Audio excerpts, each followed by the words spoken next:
If I wanted to post 30 videos in 30 days, this is exactly what I would do. Last year I did this challenge and I wish I saw this video back then. But first, why even bother creating 30 videos in 30 days? You need two things: quantity and quality. Now, here's the good news and bad news. You can't get to higher quality if you don't get the quantity first. But the good news is 30 videos in 30 days can solve your quantity problem that will lead to quality improvements. It's very sunny. First, you cannot make long videos and publish 30 days in a row. Like, no. These are going to be short 3 to 5 minute videos. You will not be able to do any fancy editing. Also, we cannot do word-for-word scripts because they take way too long. Think of the ways that you particularly would do something faster. You cannot overthink here, especially if you have a full-time job with it, or even a part-time job or a full-time business like I do. You only have like 5 extra hours a day. And the best way to make them count is the weekend strategy. Yes, you're gonna work on weekends. Let's say today's Friday and tomorrow you want to start this challenge. On Saturday, you need to handle ideas for all 30 videos in a row. Isn't it too dark now?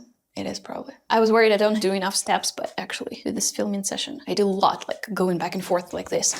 Because when you are tied up in the production process, that's quite heavy, time-consuming, tiring. You will not have enough mental bandwidth to deal with ideas too. So I would suggest going into Saturday, prepare 30 YouTube video ideas. The easiest way to do this is to find one of your competitors, you go to their videos and you see what outlier score vidIQ Chrome extension gives us. vidIQ Chrome extension is a popular YouTube Chrome extension that gives us the understanding of what videos outperform their channel averages. Why don't we have outlier scores here? What's going on? What's going on? And I wake up in the morning. Let's say you are in the niche of lead generation, some sort of like business stuff. You go to your competitors and you look for outlier score. This one, 5.5, but honestly, it's a little bit smallish. I would prefer to take only those who have red outlier score. And ideally we want videos that are younger than 2 years old. And you do this for 30 videos. Don't use like just one competitor, okay? Go to a bunch of them, like 5. Once you find the idea, you go and create a Google Sheet and you put the name of the video, the title of the video in the first column, and you put the video URL on the next columns. And you do this for 30 videos using the method that I just showed you of finding outliers. You will think that, oh, this idea is not feasible, oh, it's not working. It's important to, give yourself a little on this all, so that every time you doubt yourself, you could come back to that sound and let it go. Let go of that thought. And doing every time you have thoughts like, this is not feasible, I'll need to do the research, I'll need a lot of time for this video, I don't like this topic, I don't enjoy filming challenges, like,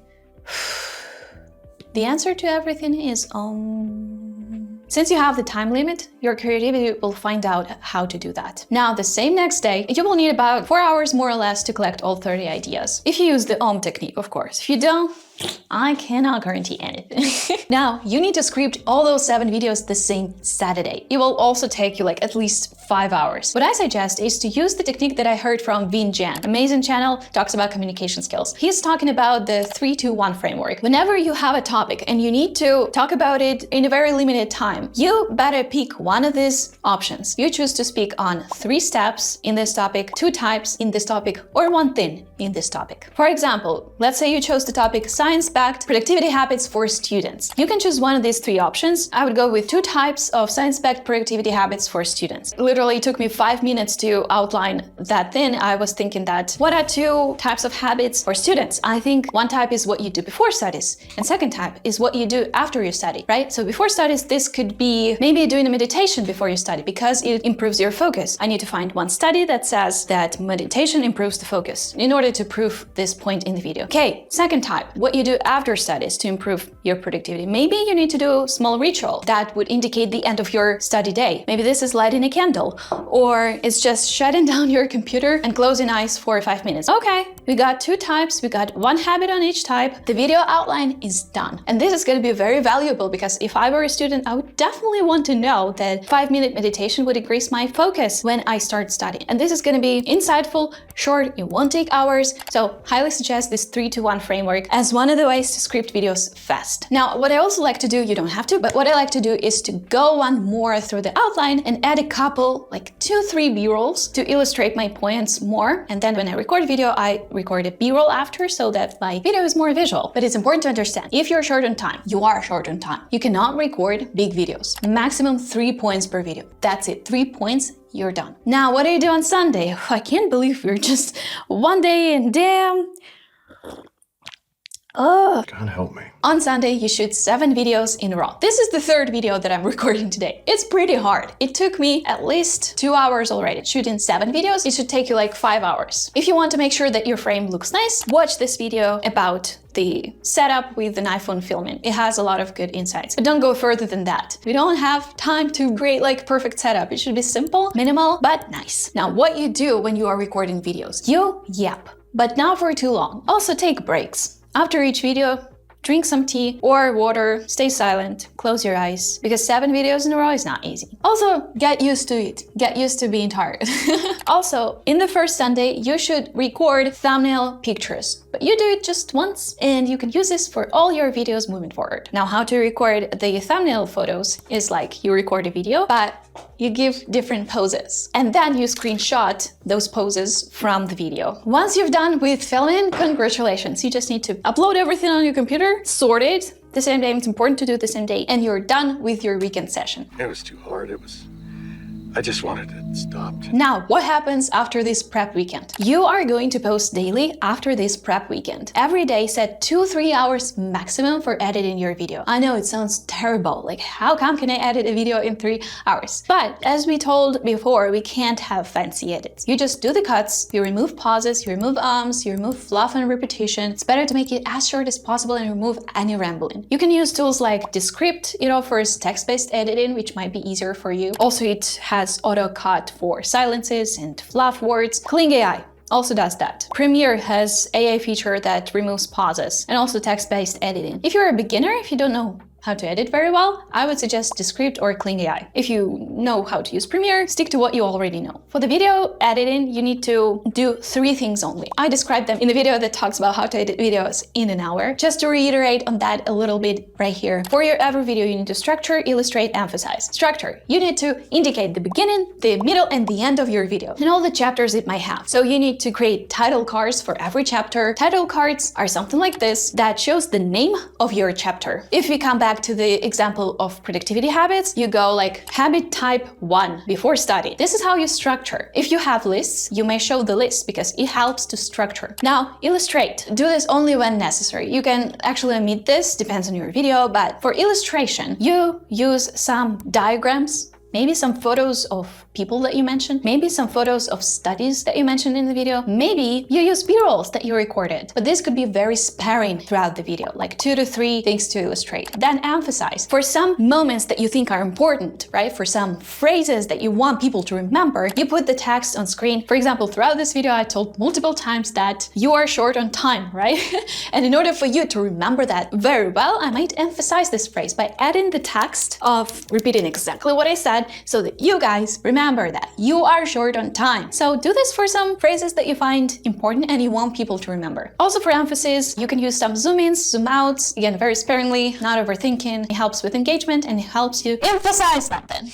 This is what you're gonna do every day. Also, every day you're gonna create a thumbnail. It will require you like 1 to 2 hours, I believe. To create a really good thumbnail, you do need some time. Now, how to do that? I would use Canva for this because it's very user-friendly, it's very easy to learn. I recommend to use paid version because then you won't need to like search for things elsewhere, but everything is in Canva and it's really comfortable. So I'd recommend paying for it. Or use like a free trial period. I believe it gives you like a month for free. If you need something super sophisticated, you might use Nano Banana. It's free and you can generate something if you want to, but please don't go over the top because people don't like seeing fake people. Now let me illustrate quickly how I would create a thumbnail in only like a few minutes. What I would do is, of course, I would copy. So remember we had this Google Sheet that had the references of the videos and topics that you created your videos on. Now I got my reference and I'm gonna be copying it very closely. I could use maybe a photo like this. It used some dark background, so I'm gonna copy it and remove the background. So I take the background, I go to edit, I go to adjust, I make it darker because I see that that one is quite dark. Okay, I edit my photo so it's like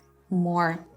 It's not super good. Maybe I would just make it brighter, add a little bit of contrast. Yeah, now I need big bold text, just like in my reference. The text on the thumbnail might change, but it's important to keep the same layout. So I do Montserrat, of course. Who doesn't use Montserrat for their videos? Everybody. I'm gonna use the same because I want to. Okay, this is my video. Camera stopped, but we enhanced our photo to make it more brighter. We also repeated the layout. We made the background darker. We used large white text. We used red crosses, and this all looks pretty good. I know some of you might think that, oh, it's so unethical to repeat after some creator, but this exact thumbnail that Louisa Jo used was done multiple times. I've seen it so many times throughout the YouTube. While you are afraid to copy after somebody, people who are copying and not reinventing the wheel are getting the most of the benefits and grow faster. So you can be super ethical, but just understand that if you don't repeat after what works, you'll grow slower. If you're okay with that, then I totally support your ethics. Now, every day, you also post. While posting, I'm not gonna tell you what to do. Let me tell you what not to do. Because a lot of people overthink these parts, and I want to warn you about this so you don't. Do not make up your title. Please, do not make up your title. Either use the one that Outlier had, maybe add your unique angle to it, but just a tiny bit. Use vidIQ suggestions, but you also need to monitor they're not very good sometimes. Use my doc. Download my 100 viral title templates because I've collected the most viral and the most compelling titles throughout all YouTube. There are 100 of them, and you can choose something. You can use all of these 3 options, but don't make up your own, okay? Do not write a description. We don't have time for that. Use vidIQ for that. You can ask AI to do that. Do not add tags. Add the ones that vidIQ give you. So whenever you publish a video, vidIQ offers you tags. And I would just add the suggestions just here, just add and save. Then, do not hesitate if you should publish or not. After this challenge, you can delete all the videos that you published, okay? But for the time of this challenge, remember that you committed. Keep the promise to yourself. Be the person that can rely on yourself. Then, do not check analytics or change your thumbnail like every hour. You better just go sleep instead, because tomorrow you'll need to start this all over again. You'll need to edit, create a thumbnail, and you need to post. Now, pro tip. This is quite important because it will not make sense to make this challenge. That's my cat. Because it will not make sense to make this challenge if you don't improve. Remember, we were talking about quantity and quality. We need both, right? And with quality, you want to improve with every video. How? It's at this point that you'll want to start taking notes. First, you can add a story in the script. With every next outline that you are writing, you are like, tell a story in my past about XYZ. That's of course related to the topic. Also, you can add a couple of examples in your script. So not just talk theory, but add a few examples. Try one more lighting setup. So you probably have similar setup every time, but here you add, one more lamp, or move closer to the light source if you see that your frame is dark. Or you can brainstorm 3 titles instead of 1 with your next video. Or you can learn one new effect in Canva. For example, you can learn how to add shadow, even though last time you didn't know how to do it. With filming, you can improve video by adding gestures in one of your days. Or add a smile. Maybe you see that like your energy is a little bit low. When you add a smile, suddenly your filming energy becomes so much better. People like funny people and people who are, friendly and smiley, like I am. This is what your month will look like. Let's look at this one more time and sum it up. On Saturday, you'll need to ideate 30 videos and write 7 scripts. You do this by browsing your competitors and finding outliers using vidIQ score for the outliers. Then on Sunday, you film 7 videos, but you also additionally record thumbnail photos. You do this just once, okay? Then, every day, starting from here, you edit, you create thumbnail, and you post every single day. Additionally, on Saturdays and Sundays, you also script 7 additional videos for the next week, right? And on Sundays, you record those scripts that you did the day before for the next week. Now, I hope this video helped you ditch the idea of it's not possible, it's gonna be so hard, to yeah, it's gonna be hard. How do I make it possible? If you don't know what good looks like in YouTube titles, download my 100 viral title templates and you'll know exactly what titles make videos viral. And I hope you have the most wonderful day. Goodbye.